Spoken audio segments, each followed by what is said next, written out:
How's it going, everybody? Welcome back to another episode of a Playmakers View. I'm your host, as always, Jamie Burdish. Appreciate you guys joining the show. Today's guest is Austin Rader. Austin has a really big sports background and has a sports blog, and that is going to be the basis of today's episode. Going to be talking to him about kind of why he started that, his passion for sports, and what that has led him, the opportunities he has gained because of this blog. So you guys are going to get a chance to learn about who he is and what he's been up to. So I hope you guys enjoy, and feel free to drop some comments and check out his blog. I'll be dropping that down below. So without further ado, here we go. All right, guys. So like I said, I have Austin Rader join the podcast. Thank you so much, Austin. First off, can you give the viewers a brief overview about yourself and kind of who you are? Yeah, thanks for having me on, Jamie. My name is Austin Rader. I just graduated from Alabama, and I am 23 years old. Just turned 23, and I started a blog. Started a blog when I was 21 called What's on the Radar, and I just kind of built it up. Started off with just sending it off to my family, grandparents, parents, and some close friends, and just kind of built that thing up to 3-4 thousand viewers in about a year and a half, and just yeah, that's me. Yeah, so we'll get into a little bit more about your blog, but I wanted to ask you. So obviously you love sports. If you're doing that, growing up from a young age, how were sports involved in your life? Did you play sports, watch sports, all that good stuff?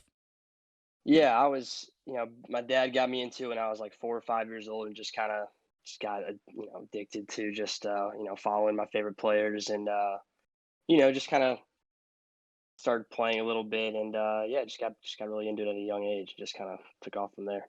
Gotcha. Was there a specific sport that you enjoyed, or was it kind of just everything that you liked?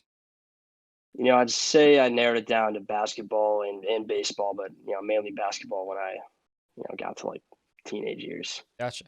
So going into college, did you have any plans for going into this blogging stuff? Did you have any other ideas?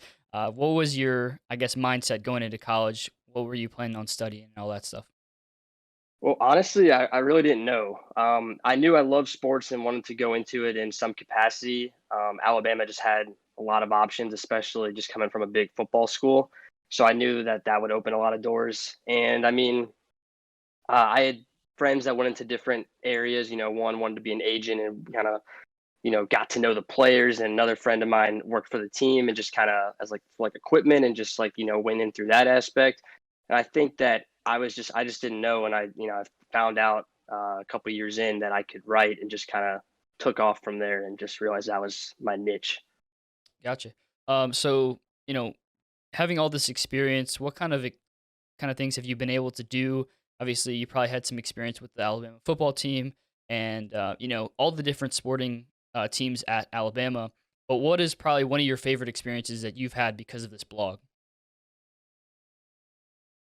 So it originally started as just blog posts, and just gonna keep it at that. And then during quarantine, I was bored. It was over the summer. I didn't have much going on, and so I was looking through old videos from when I was on the field. I got a job working the lifting the All-State nets through a company called Learfield Sports that was connected to the football team. Mhm. And I just like put together a bunch of videos and started messing with in an iMovie, and all of a sudden I just made a little video, sent it out to a few friends. They liked it, and it clicked. So I decided to start, I guess, vlogging is the word, or just making videos. Yeah. Um, which is another part of just me expanding the website. And I basically filmed what it was like being on the field this past season. I have a trailer on my site already, and I plan on releasing the five videos for the 5 games in a month or two. And Awesome. I'd say that was probably, yeah, Yeah. biggest thing. So what's the difference, would you say, between doing those blogs and being able to write versus doing the video vlogging? So from your perspective, how is that different, and what makes you want to do one over the other and all that? I guess blogging is just a lot like just writing is a lot easier for me. Maybe just because I've done it my whole life from just school, and just following sports, and just learning stats, and just all that stuff. But being around the game, but yeah, doing the videos was just like a whole different, like, step outside my comfort zone, just kind of see where it takes me. If it doesn't work out, then like great, but like it's just a good opportunity to just felt like it was too good of an opportunity not to pass up and try doing so. Gotcha. So if people were to go look on your website, which I will be linking below so you guys can check that out, but what would you say is your favorite story as of right now that you've done, if you can think of one? Yes. So I wrote it a few months back, but it was my junior year, so a little over 2 years ago. I was in a sports law class with a bunch of athletes, and my teacher was like, "We're going to have a debate about whether the college football playoff should be expanded," and it got us into groups, and my group faced off against Mac Jones, Quinnen Williams, who got picked by the Jets, third overall a few years back, and I think it's just like graduate assistant. And I wrote an article about like my experience doing that, and just how that went against those guys, and that got a lot of good reviews from some friends, so that was fun to write about. Gotcha. So do you have anybody that you kind of look up to or role models, on ESPN or any of those big kind of sites that you see all the sports blogging on? Do you have anyone that you kind of like listen to and like read their blogs and kind of do your stuff based on that? Or is it just kind of something you started up and you're like, hey, I'm just going to give this a go? You know, I'd say if there's anyone in the industry, it'd probably be Clay Travis. He does Outkick the coverage. Um, but I definitely don't. I don't like read all of his stuff. I don't read enough. I need to start reading more of these guys. But yeah, Clay Travis does. I guess like some light, like just like quick articles. And I say I just base my minor pretty quick and just kind of get in, get out, um, and just yeah, light and fun, and just people can enjoy it and learn a lot. Okay.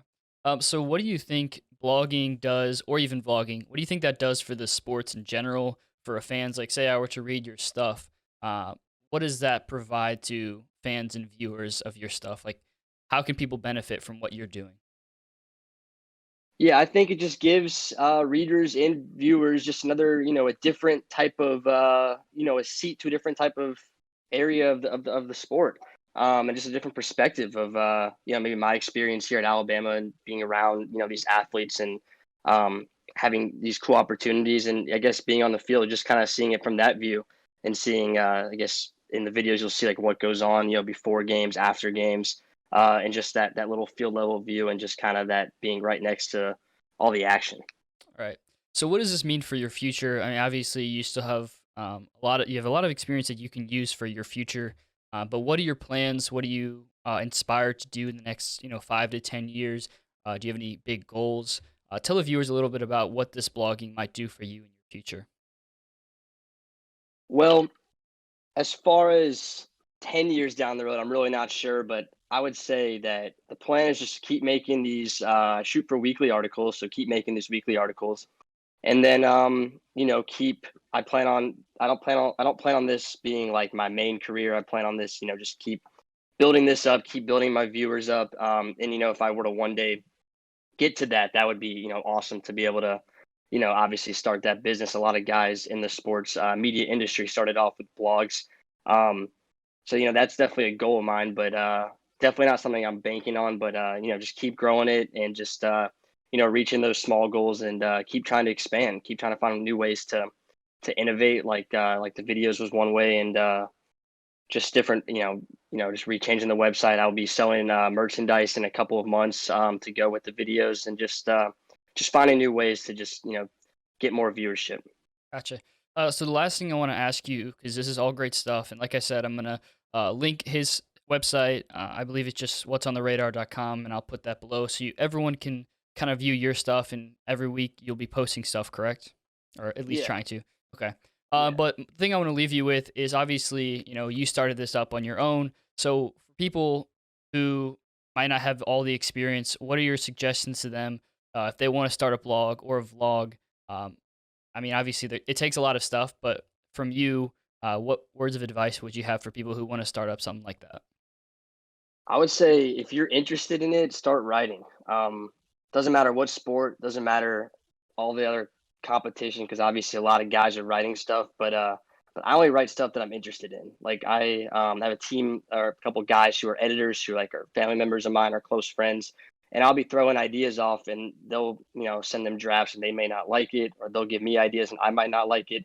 So I'd say just write what you're passionate about, and I think that the rest will take care of itself, as long as keep you doing digital marketing and just getting it out there and getting it in front of people's faces. Um, I say the shorter the articles, the better, so people don't. I mean, unless you got a lot of good content to write, but I would just keep the articles short and keep marketing it. Yeah.